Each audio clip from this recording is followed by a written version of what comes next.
皆さんこんにちは、ボックスケーキと申します。今日はですね、人と機械が楽しくセッション、ピアノに合わせて歌う機械を作ってみたというタイトルでお話をさせていただきます。まずはじめにこちらの動画をご覧いただきたいんですけれども、これは私が作ったプログラムで、人間がピアノを弾くと、そのピアノの演奏を認識して、この CD の初音ミクさんが歌ってくれるという AR のプログラムです。こういった技術を中心に20分間いただいておりますので、お話ししたいと思います。はじめに軽く自己紹介、私ってどんな人ということですが、メーカー勤務のエンジニアです。これは秘密でも何でもないんでばらしますとソニーです。で、仕事は画像処理系のソフトウェア開発です。で、これもちょっと詳しく言いますと、昔は半導体事業部って言われたところで、今はソニーセミコンダクターソリューションズというところで、主にスマートフォン向けのイメージセンサーの信号処理や画像処理のソフトウェアの開発をしています。で、その一方で、自宅に帰ると、趣味でプログラミングや電子工作をやってまして、で、10年ぐらい前から AR に興味を持って、で、勉強がてらいろいろと作ってきました。ですので、今日お話しする内容はちょっと仕事とは全然関係なくて、私は個人趣味でやったことです。特にサークルとかでなくて、完全に私一人で作っているものです。ちなみにピアノも私が弾いています。で、本日のお品書き、話す内容ですけれども、ざっくりこういう流れでお話をしようと思います。まず最初に、今まで作ってきたものをダイジェストでご紹介して、次に、少し、美術的な解説をやろうと思います。で、最後に、その後で、作っているものは何かというのを紹介して終わりたいと思います。で、初めに、今まで作ってきたものです。10年ぐらい前から AR に興味を持って、勉強がてら、AR プログラムを作ってきたんですけれども、初めて、作った AR のプログラムが、こちらです。で、当時AR プログラムを作るときに AR ツールキットとかいう、優秀なライブラリが使えたんですが、これはAR ツールキットを使っていなくて、OpenCV を使って自前で、マーカー認識をしています。で、次のバージョンでは少しプログラムを改良しまして、ソフトウェアの最適化をして、高速化して、ペーパーセカンドの FPS を上げたり、画像の品質を安定化させるようなものを作りました。昨日に比べると可視化感がだいぶ少なくなっています。で、その次に作ったのがこちらで、これは今までウェブカメラだったのを、ここからは、解像度の短時間と HDMI カプターに繰り返して、解像度をHD の解像度に処理できるようになります。で、これはマーカーを2枚、直角に組み合わせることで、2枚のマーカーの突破一方だけでも検出できれば、画像が出るということです。なので、例えば、キャラクターの顔のアップとかいうカメラワークもできるようになっています。特にですね、こんな感じの、プログラムを作って、で、ニコニコ動画とか YouTube とかに投稿していたんですけれども、そのうちですね、ふと思ったんですね。自分が弾くピアノに合わせて、AR のミクさんが歌ってくれたらどんなに素敵だろうということを思いつきまして、で、作ったプログラムがこちらでした。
で、実はこの頃のプログラムは、まだですね、テンポの追従はできていませんでした。どういうことかというと、歌声のテンポは実は一定で、ゆっくり弾いても歌声はゆっくりになるわけではなかったんですね。では、どのようにして演奏に歌声を追従していたかというと、実は、歌声がところどころで声が途切れる、フレーズとフレーズの切れ目で内部的には一時停止していて、特定の打鍵パターンが入ると、それをトリガーと認識して、また再生が始まるという、そういうやり方でタイミングを合わせていました。ですので、すぐに分かると思うんですけど、これ結構弱点がありまして、トリガーのパターンを引き損なっちゃうと、もうトリガー認識できなくて先に進めなくなっちゃうんですね。なので、そういう弱点があったので、次のバージョンではですね、ちゃんと、演奏のテンポを認識して、それに合わせて歌声のテンポを調整しながら演奏に追従して歌えるようにしました。また、聞き間違えたりしても、処理が止まってしまったりしないように、聞き間違えても追従が、できるようにしました。というわけで、この次に作ったバージョンが、こちらになります。これが一番最初にお見せした動画です。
ピアノの演奏のゆっくりとか、速いテンポに合わせて、歌声の方も、テンポを調整して追従できるようなものを作りました。でですね、ここでちょっと技術的な解説をしたいと思います。まず、この、AR プログラムでやっている演奏追従ですけれども、これは基本的に電子ピアノからミディ経由で打鍵情報を取得で、人間が演奏した音符を、音のとなる、楽譜の音符と照合するという技術です。で、今の、現在の演奏位置、テンポを推定して、演奏に合わせて歌声を再生ということをやっています。で、その中でも中核となるのが、楽譜マッチング処理という処理でして、これは人間が演奏した音符を、楽譜の音符に対応づけるという処理です。例えば今、人間がこんな感じで、ピアノを弾いたとします。これが入力の打鍵データですね。これに対して、楽譜のデータがこんな感じだったとします。楽譜のデータっていうのは、いわば、理想的な演奏を記述したもので、当然テンポの揺れもなければ、ミスタッチもあり、正確な、演奏がこうであるよという、お手本なわけです。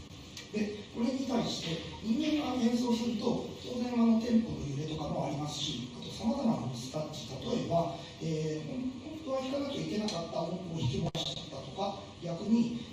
余分な音符を弾いちゃったとか、音程間違えちゃったとか、あと和音なんだけども同時に弾けなかったとか、こういったさまざまなミスタッチがあるわけです。こういった、テンポの揺れやミスタッチがあったとしても、大体やってればいい感じに、演奏音符と、楽譜の音符を対応づけてくれる、こういうことをやりたい。で、そのためにですね、楽譜マッチングのためのアルゴリズムを開発しました。で、この楽譜マッチングアルゴリズム、例えばこういう感じで、人間がピアノを弾いたときに、ここで、一番右側にある音符が一番最近弾かれた入力打鍵で、その左側にあるのは、過去の打鍵履歴です。で、今やりたいことは、今弾が、楽譜データのどの音符に対応するのかを知りたい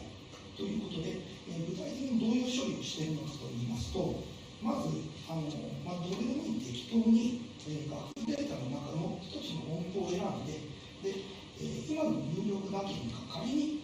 この音符に対応するんだと仮定します。でもしも、仮に入力だけがこの音符に対応するんだとすると、じゃあ今まで弾いてきたこの打鍵っていうのは、それぞれ楽譜上のどの音符に対応するのかなというのを、スコアリングしてですね、一番最もらしい音符を選んで、それぞれペアを作ります。でペアを作ると、それぞれの一致度というのが計算できていますので、この一致度を全部合計した値を計算します。でこいつが、入力打鍵と一番最初に選んだ仮の音符との間の一致度というふうに定義します。あとはですね、この仮の音符を、ずらしながら、いちいちこの一致度を計算していきます。こんな感じで。で、これが一致度が一番大きくなるところを探します。ここなので、入力された音符は、楽譜データの上でいくと、この音符に対応するというのが一番最もらしいだろうというふうに判断しています。で、実際の演奏では、人間が一つピアノの、キーを押すごとに、今説明したような処理が、ぐるぐる回っておりまして、こんな感じで、これは今のアルゴリズムを視覚化したものなんですけれども、上半分が人間の打鍵の、データ、下半分が元となる、楽譜の音符です。で、人間が弾くとリアルタイムに、過去数打鍵分の、マッチングを行って、で、ここだろうというのを推定します。あとは時刻の15分を使えば、今どのぐらいのテンポで弾いているのかというのが分かるので、あとは、そのテンポに合わせて歌声のテンポも変化させるということをやっています。で続いて、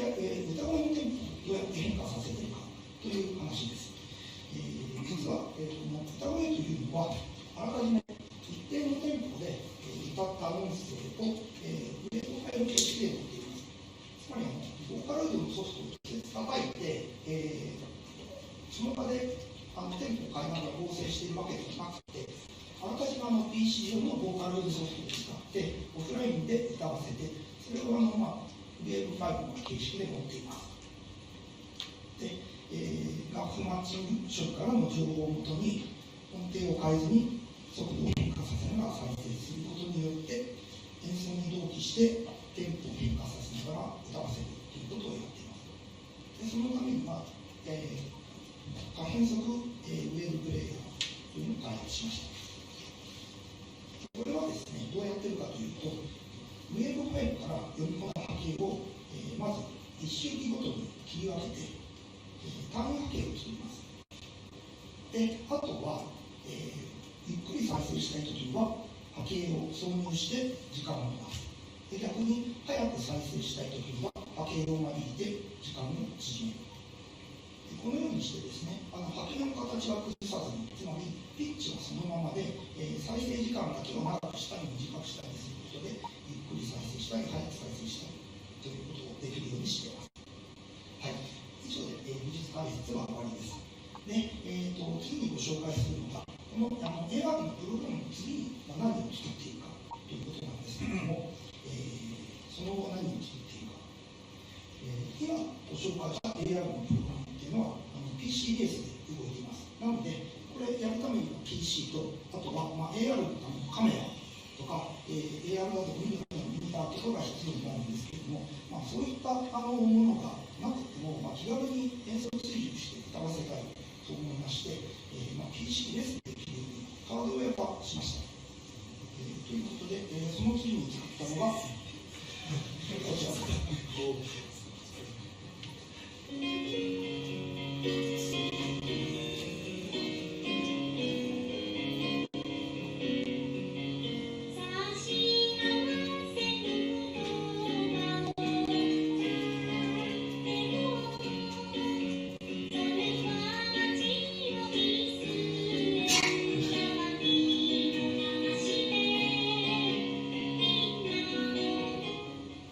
とようなものを作りました。はい、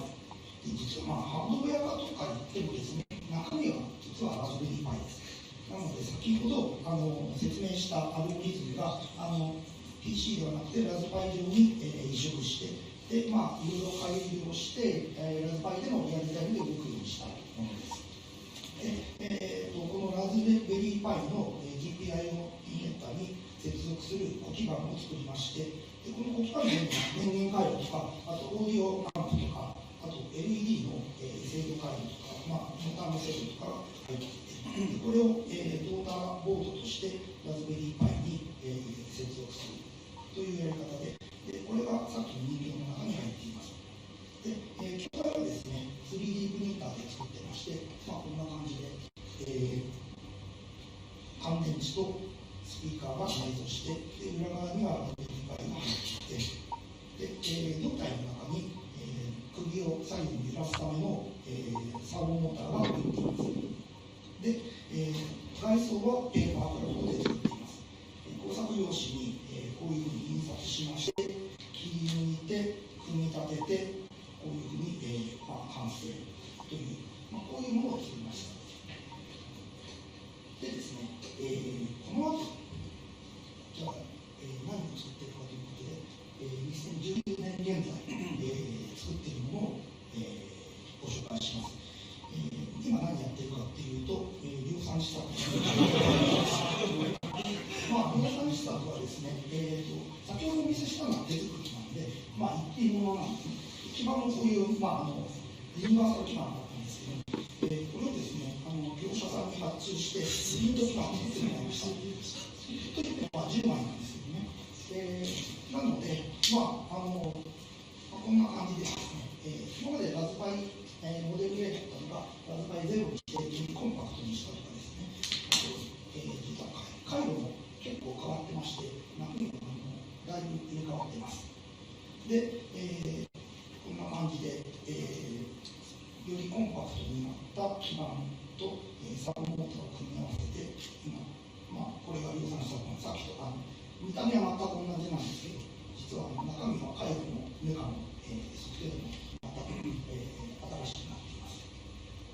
で、これでですね、今こういうちまちまと作っているところなんですけれども、基板一応10枚作ってもらったんで、複数作れるということで、例えばですね、ペーパークラフト、外装を変えて、こんな感じでですね、外装を変えたりするということも、考えています。はい。以上で私の発表はおしまいです。最後にこれは私の、ツイッターです。はい。よければ見に来てください。はい。ご清聴ありがとうございました。